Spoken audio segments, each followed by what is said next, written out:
नमस्कार दोस्तों, इलेक्ट्रोस्टैटिक्स में आज हम अध्ययन करेंगे कूलॉम के नियम का। Coulomb's law. हम जानते हैं कि दो समान प्रकार के आवेश एक दूसरे को प्रतिकर्षित करते हैं। मगर समान प्रकार के आवेश पॉजिटिव चार्ज और पॉजिटिव चार्ज मानो एक दूसरे से जो है कुछ दूरी पर स्थित हैं। तो हम जानते हैं कि समान प्रकार के जो आवेश होते हैं वे एक दूसरे को क्या करते हैं, प्रतिकर्षित करते हैं। ठीक उसी प्रकार विपरीत प्रकार के आवेश, माना एक आवेश जो है पॉजिटिव है और दूसरा आवेश जो है नेगेटिव है। विपरीत प्रकार के आवेश ये एक दूसरे को आकर्षित करते हैं, एक दूसरे को आकर्षित करते हैं। तो दो समान प्रकार के आवेश एक दूसरे को प्रतिकर्षित करते हैं। ठीक उसी प्रकार दो विपरीत प्रकार के पॉजिटिव और नेगेटिव आवेश एक दूसरे को आकर्षित करते हैं। इससे यह पता चलता है कि दो आवेशों के बीच एक बल कार्य करता है जिसे हम वैद्युत बल कहते हैं। इससे पता चलता है कि दो आवेशों के बीच एक ऐसा बल कार्य करता है जिसे कि हम वैद्युत बल के नाम से जानते हैं, जो इन आवेशों को आकर्षित अथवा प्रतिकर्षित करता है। समान आवेशों के बीच वैद्युत बल प्रतिकर्षण बल होता है। समान आवेशों के बीच वैद्युत बल प्रतिकर्षण होता है। जैसे सपोज करो ये ए आवेश और ये बी आवेश, इनकी प्रकृति समान है, तो बी आवेश जो है ए आवेश को एफ बल से प्रतिकर्षित करेगा और उतना ही जो है ए आवेश भी बी आवेश को एफ बल से क्या करेगा, प्रतिकर्षित करेगा। तो समान आवेशों के बीच जो वैद्युत बल होता है वह प्रतिकर्षण बल होता है, तथा विपरीत आवेशों के बीच जो वैद्युत बल होता है वह आकर्षण बल होता है, आकर्षण प्रकृति का बल होता है। वैद्युत आवेश निर्वात में स्थित हो, वैक्यूम में स्थित हो, तब भी उनके बीच वैद्युत बल लगता है। सन 1785 में 1785 में फ्रांसीसी वैज्ञानिक कूलॉम ने प्रयोगों के आधार पर दो आवेशों के बीच कार्य करने वाले बल के संबंध में एक नियम दिया। कब दिया था? कूलॉम नामक वैज्ञानिक जो कि फ्रांसीसी वैज्ञानिक थे, इन्होंने यह नियम कब दिया था? 1785 में दिया था। प्रयोगों के आधार पर दो आवेशों के बीच कार्य करने वाले बल के संबंध में एक नियम दिया था जिसे उन्हीं के नाम पर कूलॉम का नियम कहा जाता है। इस नियम के अनुसार, और ये नियम हमको क्या बताता है? इस नियम के अनुसार दो स्थिर बिंदु आवेशों के बीच लगने वाला आकर्षण अथवा प्रतिकर्षण का बल दोनों आवेशों की मात्राओं के गुणनफल के अनुक्रमानुपाती तथा उनके बीच की दूरी के वर्ग के व्युत्क्रमानुपाती होता है, तथा साथ ही यह बल दोनों आवेशों को मिलाने वाली रेखा के अनुदिश होता है।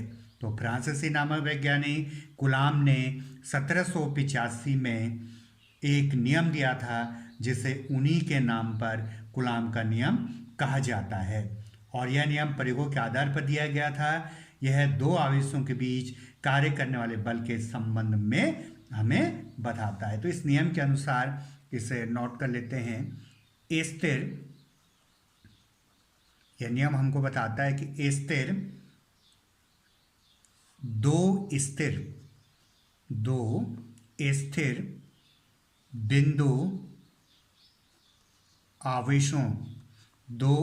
बिंदु आवेशों के बीच लगने वाला, दो स्थिर बिंदु आवेशों के बीच लगने वाला आकर्षण अथवा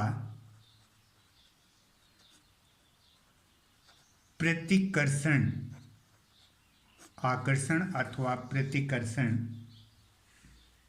का बल दोनों आवेशों की मात्राओं के गुणनफल के दोनों आवेशों की मात्राओं के गुणनफल के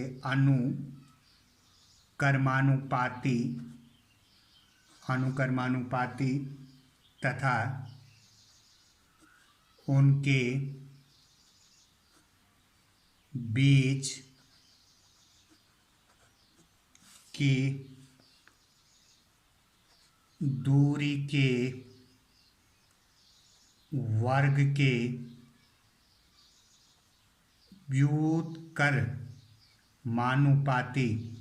व्युत्क्रमानुपाती होता है। यह बल दोनों आवेशों को मिलाने वाली रेखा के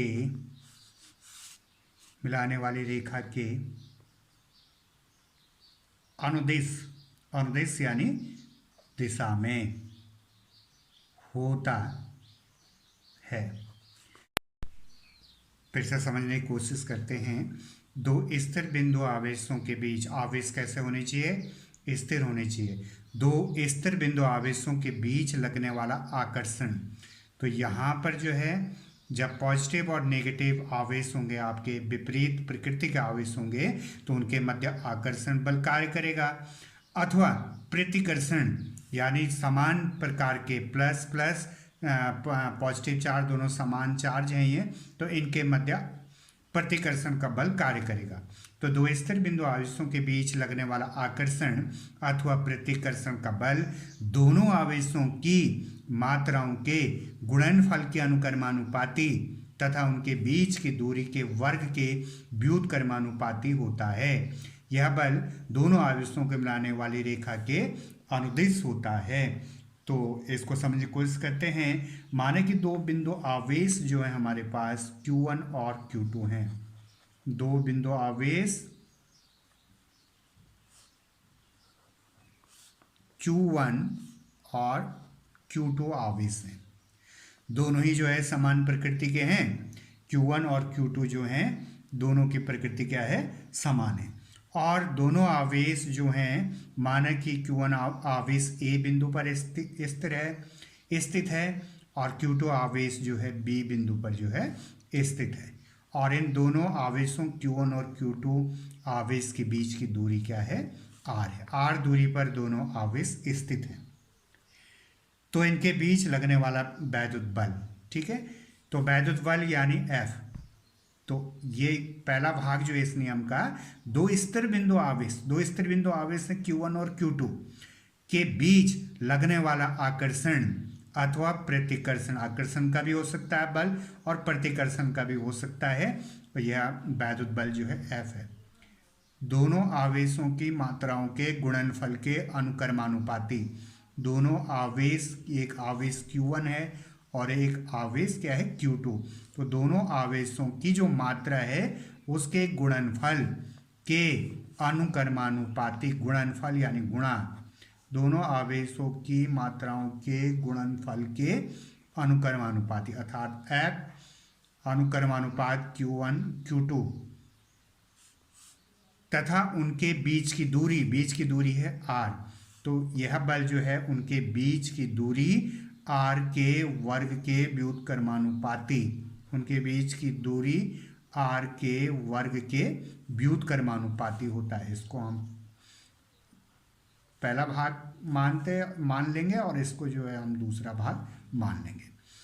अब समझने की कोशिश करते हैं। दो स्थिर बिंदु आवेशों के बीच लगने वाला आकर्षण अथवा प्रतिकर्षण बल दोनों आवेशों की मात्राओं के गुणनफल के अनुक्रमानुपाती तथा उनकी बीच की दूरी यानी R के वर्ग के व्युत्क्रमानुपाती होता है। तो ये आपकी क्वेश्चन वो एक हो गई, इक्वेशन नंबर 2 हो गई। इन समीकरण 1 और समीकरण 2 को हम एक साथ मिला लेते हैं, तो F समानुपाती हो जाएगा Q1 Q2 और बटे ये व्युत्क्रमानुपात जो है आपका R² आ जाएगा। ठीक है, यहाँ पर जो है ये अनुक्रमानुपात चिन्ह को हम हटा देते हैं और यहाँ पर जो हम प्रयोग करते हैं F बराबर, यहाँ पे प्रयोग करते हैं अनुक्रमानुपात चिन्ह K का प्रयोग, K Q1 Q2 बटे R²। ठीक है, दोनों नियमों को हमने साथ में लिख दिया और अनुक्रमानुपात चिन्ह को हटा दिया, उसकी जगह हमने K का प्रयोग किया। और जहाँ K जो है अनुक्रमानुपाती नियतांक कहलाता है। क्या कहलाता है? अनुक्रमानुपाती नियतांक कहलाता है। अनुक्रमानुपाती नियतांक कहलाता है, जिसका मान आवेशों के बीच के माध्यम पर तथा आवेश, दूरी व बल के मात्रकों पर क्या करता है? निर्भर करता है। ठीक है, यदि बल का मात्रक न्यूटन, दूरी का मात्रक मीटर व आवेश का मात्रक कूलाम लें तथा दोनों आवेश निर्वात तथा वायु में स्थित हों, तब प्रयोगों द्वारा K का मान कितना लिया जाता है?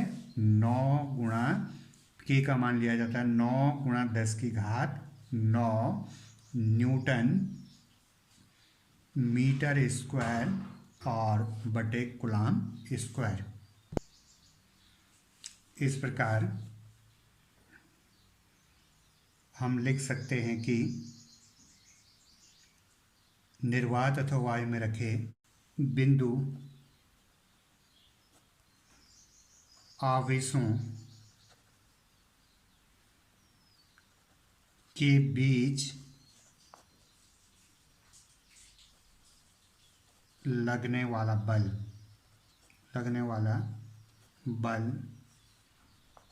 F बराबर, और K की जगह क्या लिखना है? 9 गुणा 10⁹ Q1 Q2 बटे R² न्यूटन। F बराबर 9 गुणा 10⁹ Q1 Q2 बटे R² न्यूटन। इस समीकरण में यदि हम Q1 बराबर Q2 बराबर 1 कूलाम लें तथा R बराबर 1 मीटर लें, तो F बराबर बच जाएगा आपके पास 9 गुणा 10⁹ न्यूटन। Q1 Q2 बराबर का मान 1 कूलाम, R का मान 1 मीटर, तो F बराबर बचेगा 9 गुणा 10⁹। F किसके बराबर हो जाएगा? 9 गुणा 10⁹ न्यूटन के बराबर। अतः 1 कूलाम वह आवेश है जो अपने से 1 मीटर की दूरी पर निर्वात अथवा वायु में रखे इसी परिमाण के किसी अन्य सजातीय आवेश को 9 गुणा 10⁹ न्यूटन के बल से प्रतिकर्षित करता है। तो इसके आधार पर हम कूलाम की परिभाषा भी दे सकते हैं कि 1 कूलाम वह आवेश है, 1 कूलाम वह आवेश है जो अपने से 1 मीटर की दूरी पर निर्वात अथवा वायु में रखे इसी परिमाण के किसी अन्य सजातीय आवेश को 9 गुणा 10⁻9 न्यूटन बल से प्रतिकर्षित करता है। तो एक कूलाम आवेश है जो अपने से, एक कूलाम आवेश है जो अपने से, एक कूलाम हुआ आवेश है जो अपने से 1 मीटर की दूरी पर निर्वात अथवा वायु में रखे इसी परिमाण के किसी अन्य सजातीय आवेश को 9 गुणा 10⁻9 न्यूटन के बल से क्या करता है, प्रतिकर्षित करता है। कूलाम आवेश का बहुत बड़ा मात्रक होता है। कूलाम जिसको कि हम सी से प्रदर्शित करते हैं, कूलाम को, यह आवेश का जो है बहुत बड़ा मात्रक है। और व्यवहार में हम जो है माइक्रो कूलाम का उपयोग करते हैं। व्यवहारिक उपयोग जो है हम माइक्रो कूलाम का उपयोग करते हैं। तो यह जानना भी जरूरी हो जाता है कि एक माइक्रो कूलाम बराबर होता है 10⁻6 कूलाम। एक माइक्रो कूलाम का मान कितना होता है, 10⁻6 कूलाम। ठीक है। और इस समीकरण को हम जो है इस प्रकार भी लिख सकते हैं। यदि बिंदु आवेश निर्वात वायु में स्थित हो तब हम लिख सकते हैं अनुक्रमानुपाती नियतांक k की जगह लिख सकते हैं 1/4πε0, एप्सिलॉन नॉट भी इसको कहा जाता है, और k की जगह लिख सकते हैं 1/4πε0। तब कूलाम का नियम हो जाएगा F बराबर, और k की जगह आ जाएगा 1/4πε0 Q1 Q2 बटे r², और ये हो जाएगा आपका न्यूटन। इसका मात्रा क्या हो जाएगा, न्यूटन। तो ये कूलाम का क्या हो गया, सूत्र हो गया। ठीक है। यहाँ पर जो है प्रयोगों द्वारा किसका, ये हमने किसकी जगह लिखा, k की जगह लिखा। किसकी जगह लिखा हुआ है, k की जगह। तो F बराबर ये हो गया k Q1 Q2 बटे r² न्यूटन, और k का मान जो है 9 गुणा 10⁻9 होता है। तो ये दूसरा सूत्र हो गया F बराबर 9 गुणा 10⁻9 Q1 Q2 बटे r² न्यूटन, और k की जगह हम 1/4πε0 भी लिख सकते हैं निर्वात तथा वायु के लिए। तो F बराबर हो जाएगा 1/4πε0 Q1 Q2 बटे r²। तो यह वैद्युत बल आकर्षण अथवा प्रतिकर्षण का भी हो सकता है, और दोनों आवेशों की यानी Q1 Q2 की मात्राओं के गुणनफल के अनुक्रमानुपाती तथा उनकी बीच की दूरी के वर्ग के व्युत्क्रमानुपाती होता है। तो कूलाम का जो सूत्र है F बराबर 1/4πε0 Q1 Q2 बटे r², और ये न्यूटन। तो पहला भाग था इसका F समानुपात Q1 Q2, यानी आवेश यदि आपका अधिक होगा तो बल भी अधिक होगा, और आवेश की मात्रा कम होगी तो बल भी जो है कम होगा। और दूसरा भाग था इसका F समानुपात व्युत्क्रमानुपात 1/r²। दूरी बढ़ने के साथ साथ जो है बल में कमी आती है। जैसा हम दो चुंबक पास पास ले आते हैं, तो ये जितनी इनके बीच की दूरी कम होती है उतना ही इनके बीच जो है बल अधिक लगता है। और यदि इन चुंबकों को हम दूर दूर ले जाएं, एक दूसरे से दूर करें, तो इनके दूरी बढ़ेगी तो इनके बीच बल का मान घटेगा। तो दूरी बढ़ने से बल के मान में कमी आएगी, और दूरी घटने से बल के मान में क्या आएगी, अधिकता आएगी। तो इन दोनों नियमों को मिलाने पर हमने कूलाम का नियम बनाया, और कूलाम का नियम F बराबर 1/4πε0 Q1 Q2 बटे r² न्यूटन। और कूलाम का जो नियम है वो बताता है हमें कि दो स्थिर बिंदु आवेशों के बीच लगने वाला आकर्षण अथवा प्रतिकर्षण का बल दोनों आवेशों की मात्राओं के गुणनफल के अनुक्रमानुपाती तथा उनके बीच की दूरी के वर्ग के व्युत्क्रमानुपाती होता है। यह बल दोनों आवेशों को मिलाने वाली रेखा के अनुदिश होता है। दोनों आवेशों को मिलाने वाली रेखा के क्या होता है, अनुदिश होता है। तो इस प्रकार जो है आपको कूलाम का नियम समझ में आ गया होगा। और यदि आपको वीडियो अच्छा लगा तो लाइक कीजिए, सब्सक्राइब कीजिए और दोस्तों के पास चैनल को शेयर कीजिए। तब तक के लिए धन्यवाद। Thank you.